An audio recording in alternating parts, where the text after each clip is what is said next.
Assalamualaikum warahmatullahi wabarakatuh. Saya Riza Ambarsari. Kali ini kita akan belajar bersama terkait pengawasan mutu pada produk herbal. Di sini ada beberapa topik yang akan kita bahas hari ini. Yang pertama yaitu mengenai obat tradisional. Apa itu obat tradisional dan ada berapa saja macam obat tradisional yang ada di Indonesia. Kemudian tentang pengawasan mutu, apa sih pentingnya pengawasan mutu bagi obat tradisional? Kemudian bagaimana cara penerapan pengawasan mutu pada obat tradisional? Dan yang terakhir yaitu kesimpulan. Obat tradisional adalah bahan atau ramuan bahan yang berupa bahan tumbuhan, bahan hewan, bahan mineral, sediaan sarian atau galenik atau campuran dari bahan tersebut yang secara turun-temurun telah digunakan untuk pengobatan dan dapat diterapkan sesuai dengan norma yang berlaku di masyarakat. Di Indonesia terdapat 3 jenis obat tradisional yang memiliki kriteria aman sesuai dengan persyaratan yang ditentukan serta memenuhi persyaratan mutu yang berlaku dengan beberapa perbedaan, yaitu pertama pada jamu yang merupakan obat tradisional Indonesia yang digunakan secara turun-temurun berdasarkan pengalaman dengan logo ranting daun terletak dalam lingkaran. Sedangkan pada obat herbal terstandar, keamanannya telah dibuktikan secara ilmiah melalui uji praklinik dengan logo jari-jari daun 3 pasang yang terletak dalam lingkaran. Dan pada fitofarmaka, keamanannya ini sudah dibuktikan melalui uji klinik dengan logo jari-jari daun membentuk bintang yang terletak dalam lingkaran.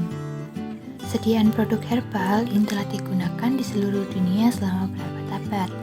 Dalam suatu produk herbal bisa terdiri dari satu atau beberapa tanaman dengan kualitas dan keamanan obat yang saat ini menjadi masalah serius karena meningkatnya polusi seperti polusi udara, air, maupun tanah.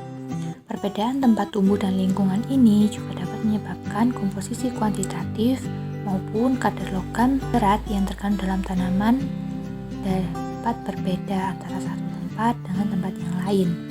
Banyaknya komponen kimia yang terdapat dalam bahan tanaman obat ini memungkinkan sulitnya menjamin keamanan, kendali mutu, dan konsistensi produk herbal dibanding dengan obat sintesis. Lemahnya peraturan dan pengawasan mutu dari produk herbal dapat menyebabkan terjadinya pemalsuan, penggantian bahan baku, dan banyak cara lain yang cenderung mengurangi kualitas bahan herbal yang dipasarkan dan dikonsumsi. Sehingga penting dilakukan standarisasi dan pengawasan mutu untuk menjamin efikasi dan keamanan dari obat herbal. Selanjutnya kita akan membahas terkait pengawasan mutu. Nah, pengawasan mutu ini mencakup pengambilan sampel, spesifikasi, dan pengujian, serta mencakup organisasi, dokumentasi, dan prosedur pelulusan yang memastikan bahwa pengujian yang diperlukan dan relevan telah dilakukan. Bahan dan produk tidak boleh diluluskan untuk dijual atau didistribusi sampai mutunya dinilai memuaskan. Pengawasan mutu dari obat herbal ini menjadi sangat penting karena dapat digunakan untuk memonitor efikasi dan toksisitas dari obat herbal itu sendiri. Terdapat regulasi yang ketat terkait pengawasan mutu suatu obat, di mana obat tersebut harus menjalani berbagai jenis pemeriksaan pengawasan mutu sebelum dipasarkan dan dikonsumsi oleh pasien. Di sini terdapat beberapa prinsip dasar dari pengawasan mutu. Pertama yaitu sarana dan prasarana yang memadai, personil yang terlatih, dan prosedur yang disetujui tersedia untuk pengambilan sampel, pemeriksaan, dan pengujian bahan awal, bahan pengemas, produk antara, produk buahan, dan produk jadi, dan bila perlu untuk pemantauan lingkungan sesuai dengan tujuan JPOTP. Kedua yaitu pengambilan sampel bahan awal, bahan pengemas, produk antara, produk buahan, dan produk jadi dilakukan oleh personil dengan metode yang telah disetujui. Selanjutnya, metode pengujian ini disiapkan dan divalidasi. Pencatatan dilakukan secara manual atau dengan alat pencatat selama pembuatan yang menunjukkan bahwa semua langkah yang dipersyaratkan dalam prosedur pengambilan sampel, inspeksi, dan pengujian benar-benar telah dilaksanakan. Produk jadi berisi bahan atau ramuan bahan yang dapat berupa bahan nabati, bahan hewani, bahan mineral, diansarian atau galenik, atau campuran dari bahan-bahan tersebut dengan komposisi kualitatif dan kuantitatif sesuai yang disetujui pada saat pendaftaran, serta dikemas dalam wadah yang sesuai dan diberi label yang benar. Selanjutnya, dibuat catatan hasil pemeriksaan dan analisis bahan awal, bahan pengemas, produk antara, produk ruahan, dan produk jadi secara formal. Dan yang terakhir, sampel tertinggal bahan awal dan produk jadi disimpan dalam jumlah yang cukup untuk dilakukan pengujian ulang bila perlu. Selanjutnya kita akan membahas terkait penerapan pengawasan mutu terhadap produk herbal. Nah, penerapan pengawasan mutu ini harus dilakukan pada setiap tahap dari proses produksi obat herbal, seperti pada bahan baku, meliputi bahan awal dan bahan pengemas, pengawasan selama proses produksi, meliputi proses pembuatan produk antara, produk ruahan, hingga terbentuknya produk jadi. Selain itu, juga dilakukan pengawasan mutu terhadap produk yang disimpan dan juga pada proses pemasaran. Terdapat beberapa parameter bahan baku pada setiap prosesnya. Misalnya, pada proses bahan baku terdapat pengujian makroskopik, mikroskopik, profil kimia, kadar logam berat atau pestisida, toksik, dan angka cemaran mikroba. Sedangkan pada proses produksi juga dilakukan pengawasan seperti profil kimia dan beberapa parameter non spesifik lain. Dan pada produk jadi ini juga diuji lagi untuk memastikan bahwa komponen yang terkandung dalam produk jadi sudah sesuai dengan label serta dokumen pada saat pengajuan. Itu pula dengan kadar logam berat dan juga angka cemaran mikrobanya.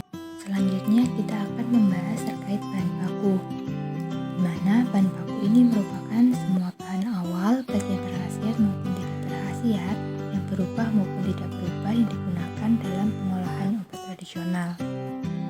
Tabel berikut menunjukkan pengelolaan pasca panen yang bertujuan untuk memproteksi bahan baku dari kerusakan fisik dan kimiawi, sehingga dapat mempertahankan mutu bahan baku atau sintesia tersebut. Tahap pengelolaan pasca panen tanaman obat ini meliputi sortasi, baik sortasi basah maupun sortasi kering, pencucian, perajangan, pengeringan, serta pengemasan. Setelah kita membahas terkait bagaimana cara pengawasan mutu pada pasca panen, selanjutnya kita akan membahas terkait salah satu contoh dari produk herbal, yaitu kapsul Centella asiatica, di mana Centella asiatica ini banyak digunakan baik tradisional maupun modern untuk pengobatan seperti Alzheimer, tukak lambung dan duodenum, psoriasis, eksim, luka bakar, neurodegeneratif, keloid, dan sebagainya. Aktivitas farmakologis dari Centella ini diketahui dari 4 bioaktif utama dari golongan glikosida triterpen, yaitu asiaticoside, madecasoside, asiatic acid, dan madecasic acid. Untuk meningkatkan mutunya, beberapa strategi bioteknologi diterapkan untuk meningkatkan produktivitas metabolit seperti seleksi genotype dengan hasil yang tinggi, manipulasi nutrisi, elisitasi jalur biosintesis biotik dan abiotik, ekspresi berlebih dari enzim, gen, dan regulator transkripsi. Salah satu contoh dari penggunaan elisitasi jalur biotik pada Centella asiatica dapat menggunakan elisitor seperti Piriformospora indica. Diketahui fraksi ekstrak dinding sel dari P. indica ini ditemukan paling aktif dalam meningkatkan biomasa tanaman dan juga kandungan dari asiaticosida. Di sini, Centella asiatica dicek dulu organoleptisnya meliputi bau, rasa, dan warna. Dengan pemberian memiliki bau lemah, aromatik, mula-mula tidak berasa, namun lama-kelamaan agak pahit. Berikut juga merupakan gambaran mikroskopik dari Simplicia Centella asiatica. Bahan baku Centella asiatica ini berpotensi terjadi pemalsuan atau salah dalam penggunaan jenis tumbuhan. Potensi pemalsuan dan salah penggunaan ini dapat terjadi akibat dari persamaan nama daerah dan kesamaan morfologi. Tumbuhan yang berpotensi sebagai adulteran Centella asiatica adalah Hydrocotyl verticillata dan Meremia emarginata.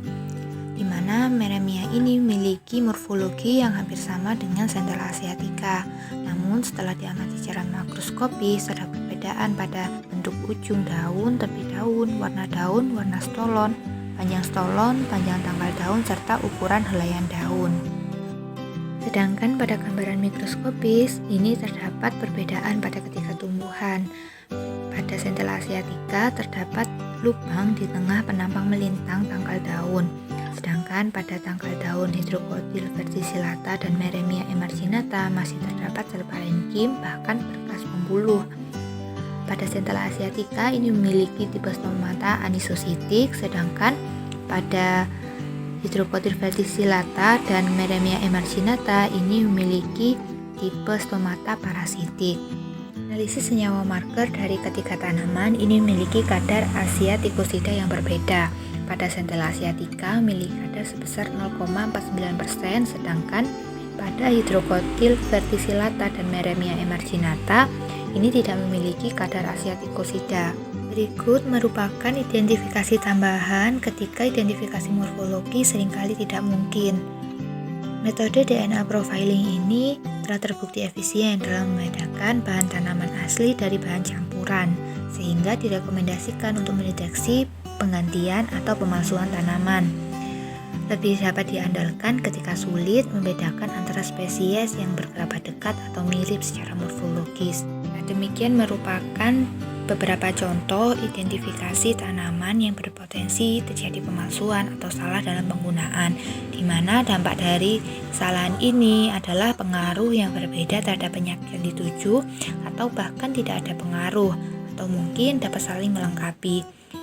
Oleh karena itu, untuk mendapatkan bahan baku yang standar, maka perlu adanya data autentikasi mikroskopis, dan beberapa profil kimia dari jenis tumbuhan yang berpotensi sebagai adulteran dari tanaman tersebut. Seperti yang kita bahas sebelumnya, parameter pengawasan mutu pada bahan awal seperti Simplicia harus memenuhi persyaratan mutu yang berlaku, baik cemaran mikroba, cemaran logam berat, tutut pengeringan, aflatoksin total, kadar abu total, kadar abu tidak larut asam, sari larut air, ataupun sari larut etanol, kadar asiaticosida, serta batas residu pestisida. Di mana pada Simplicia ini kadar asiaticosida tidak kurang dari 0,07% dan pada ekstrak kadarnya tidak kurang dari 0,9%. Sebelum dilakukan proses produksi, juga dilakukan pengawasan mutu terhadap bahan pengemas, di mana spesifikasi dari bahan pengemas ini meliputi deskripsi bahan, petunjuk pengambilan sampel, serta pengujiannya, persyaratan kualitatif maupun kuantitatif, kondisi penyimpanan dan tindakan pengamanan, serta batas waktu penyimpanan sebelum dilakukan pengujian kembali. Selanjutnya, pada pengawasan mutu selama proses produksi ini digunakan untuk memastikan keseragaman batch dan keutuhan obat tradisional, di mana tersedia prosedur untuk pengambilan sampel serta pengujian atau pemeriksaan setiap batch. Kemudian hasilnya dicatat. Pengawasan tersebut dimaksudkan untuk memantau hasil dan memvalidasi kinerja dari proses produksi yang mungkin menjadi penyebab variasi karakteristik produk selama proses berjalan. Pengambilan sampel selama proses pengolahan dan pengemasan batch, diambil sampel pada awal, tengah, dan akhir proses untuk memastikan kesesuaiannya dengan spesifikasi dan memastikan semua komponen sesuai dengan yang telah ditetapkan. Karena kali ini kita membahas terkait bentuk sediaan kapsul, maka beberapa pengawasan mutu selama proses produksi yang dilakukan yaitu terkait kadar air, waktu hancur, keseragaman bobot, serta profil kimianya. Sedangkan penilaian pada produk jadi ini termasuk kondisi produksi, hasil pengujian selama proses, pengkajian dokumen produksi, pemenuhan spesifikasi produk jadi, dan pemeriksaan kemasan akhir. Di mana spesifikasi dari produk jadi ini meliputi nama produk, komposisi, deskripsi bentuk sediaan, dan uraian kemasan termasuk ukurannya, petunjuk pengambilan sampel dan pengujiannya, kuantifikasi zat aktif, batas yang dapat diterima untuk kontaminasi, kapang atau mikroba, kondisi penyimpanan dan tindakan keamanan, serta masa edar atau masa simpan. Serta untuk pelulusan produk akhir, ada beberapa kriteria. Produk memenuhi persyaratan mutu semua spesifikasi yang dipersyaratkan seperti pada saat pendaftaran. Jumlah sampel tertinggal dari kemasan dipasarkan mencukupi, pengemasan dan penandaan memenuhi semua persyaratan, serta rekonsiliasi bahan pengemas cetak dan bahan cetak dapat diterima. Proses pengawasan mutu juga dilakukan pada saat pasca pemasaran, penyimpanan, maupun pada saat pengiriman, dengan tujuan untuk membantu dalam menjamin mutu dan integritas produk selama proses penyimpanan dan pengiriman produk. Sedangkan untuk program stabilitas pasca pemasaran digunakan untuk memantau produk selama masa edar dan untuk menjamin bahwa produk tetap memenuhi spesifikasi pada kondisi penyimpanan sesuai yang tercantum pada label.